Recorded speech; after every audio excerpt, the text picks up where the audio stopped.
So I want to stay on these first examples of groups a little longer and make some remarks, just make some observations. So we have the examples here again. On the left, we have some abelian groups, groups where AB equals BA. On right, you have some non-abelian groups where AB is not necessarily equal to BA. You see, when the group is abelian, oftentimes the group operation is denoted by a plus. Not always though, like this is an abelian group, Z mod 9 star. There the operation is denoted by a dot. It's really multiplication mod 9, right?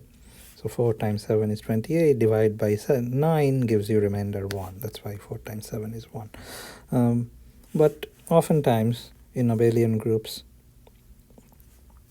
the group operation is written as plus. In the non-abelian case, we almost never use plus. We use something like a dot or a circle or something.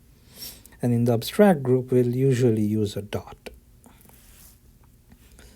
Or even for n by n matrices, the matrix addition is a group operation. So that's also written as a plus. That's remark 1. Remark 2 is even when we introduced groups, we emphasized this notion of symmetry a lot. So we started with this example actually, groups of symmetries of a square.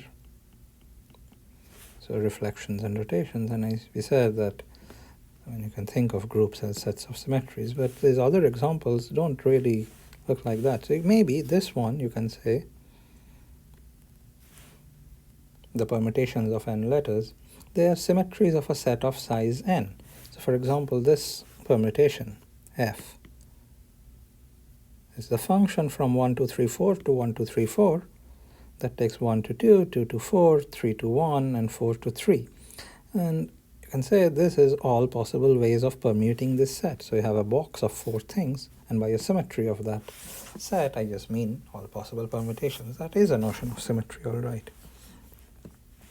You can think of many of these other groups as well in this sense. So maybe I'll say 1 here.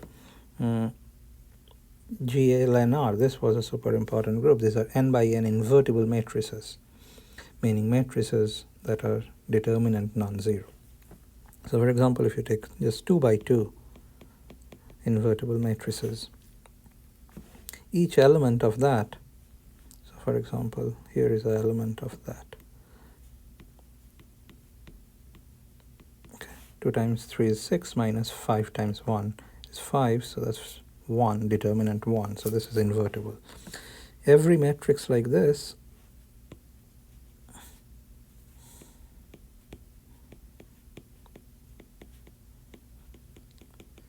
can be thought of as a function from R2 to R2 in the following manner. You give me a point in R2, I can represent it as a column vector, and when you give me this matrix, I just multiply by this matrix on the left.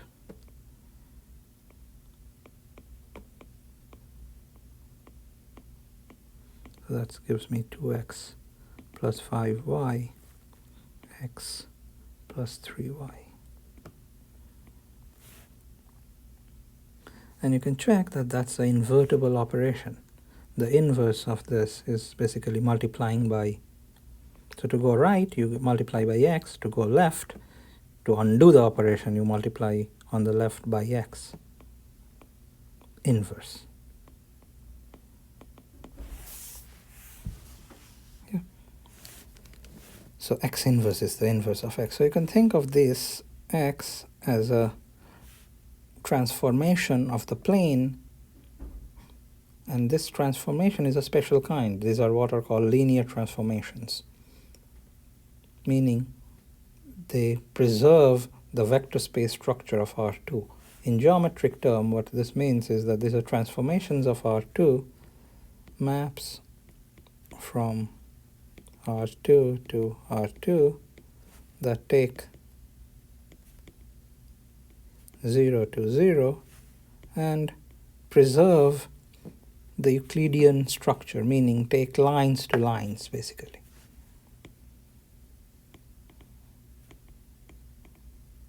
Turns out that this geometric condition turns out to be exactly the same as the fact that this map, multiplication by x, preserves the addition and scalar multiplication of R2.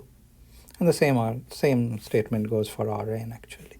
So you can think of these elements of this group as symmetries of n-dimensional Euclidean plane with its Euclidean geometry.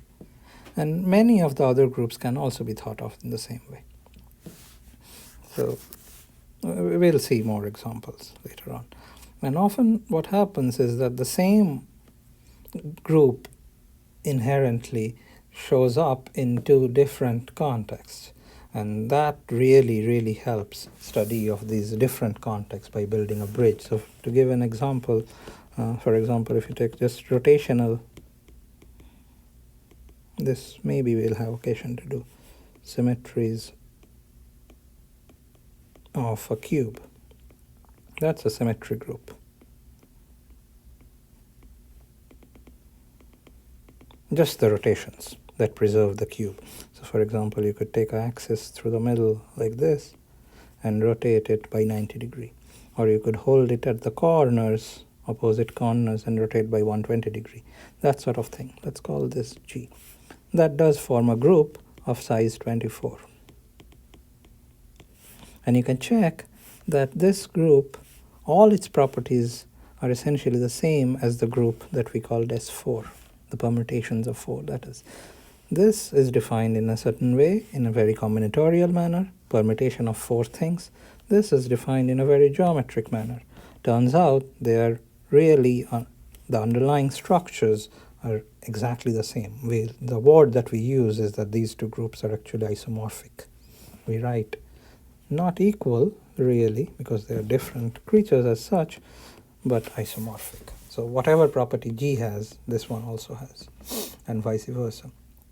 And what that does for you is it helps you study one using the other, and it provides a link. And this happens all over mathematics, over and over and over again. The similar structures show up in different contexts, and that's what makes group theory useful. Okay. I think that's more or less what I had to say about the examples at the moment. We'll add to this list later on. And probably you'll have some more examples in the exercises. Okay, so let's move on and start proving something about groups, just the very basic properties. I need to make some space here.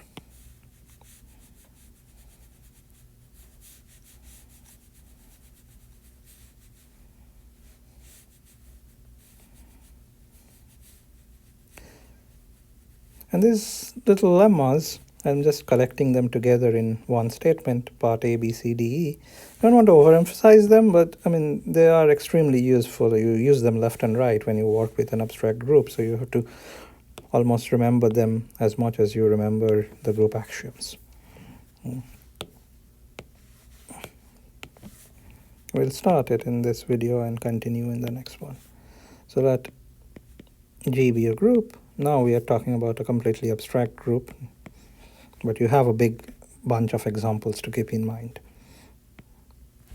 The operation will be written as a dot. Sometimes we'll even ignore the dot. We'll just write A, B. Be a group, and the identity is denoted by E. And let's give ourselves a bunch of elements, A, B, C, in the group. Part A. If A times B is A times C, then B equals C.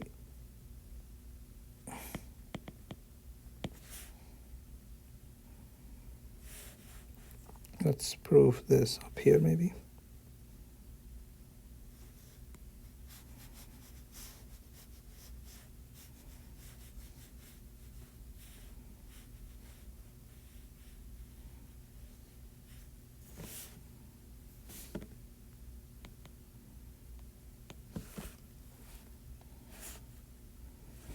So we know that A times B is A times C.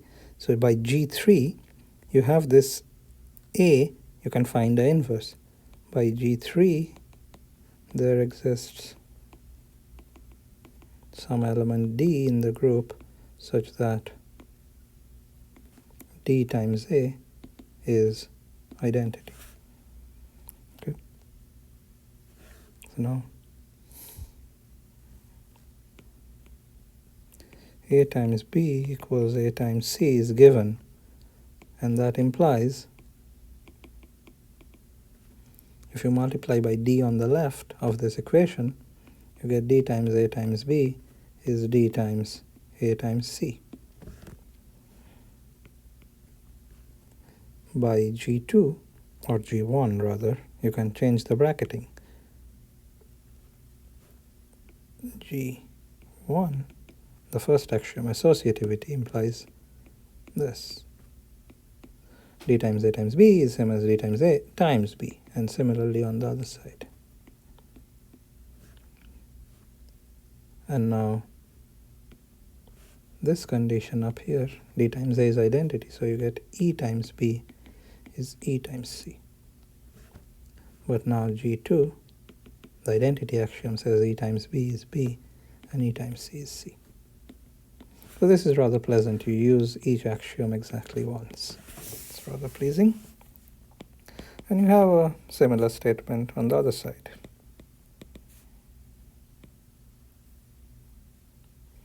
The axioms of the group are sort of left and right symmetric, so it's the same argument works.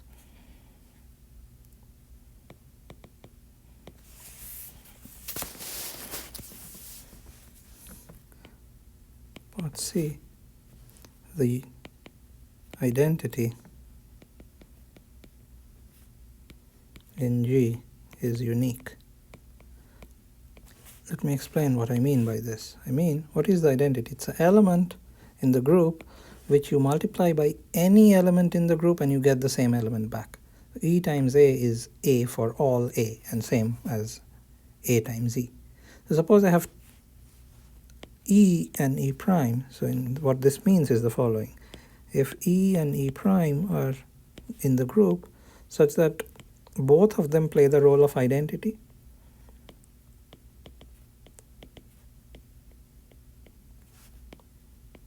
same with E prime for all A in G, then the conclusion is E is E prime. So there can be only one guy in the group satisfying this property. Maybe we'll prove it next.